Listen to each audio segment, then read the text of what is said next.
Voor de tweede keer dit jaar wordt de staakt in de Frieske metaal. En de opkomst is grut op het Jereveen met 650 stakers. Doel is om de werkjouwers weer rond de onderhandelingstafel te krijgen met een beter CAO-bod. En de meeste mensen weten heel goed wat de verharden op het spul stiert. Ik sta vooral vanwege de arbeidsvoorwaarden die moet behoren. En hokker specifiek? Vooral de oorlogsdagen, zeg maar. Maar ook de wens om het lege jeugdleen aan te schaffen is een punt dat de stakers haar een handteken van zetten. Het leer moet sowieso meer omheen als dat de werkjouwers nou bieden. Maar er is meer. Dat zijn de verslechteringen. Omheen gooien van de ontzienmaatregelen voor mensen van 54 jaar en ouder. Die willen ze in de lidsmetaal naar 60 gooien, in de grutmetaal naar 50.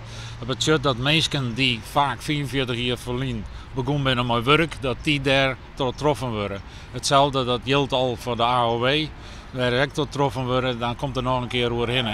Er wordt bij een heel soort bedrijven staakt. Bedrijven lijken als Axel op het Jereveen, dat fietsen makken worden. Het betekent dat wij bijna niet produceren. De lakkerij ligt stil en in de montage zijn 1,5 van de 4 banden zijn aanwezig. De skeer valt nou nog wel ta, omdat het nou leeg seizoen is.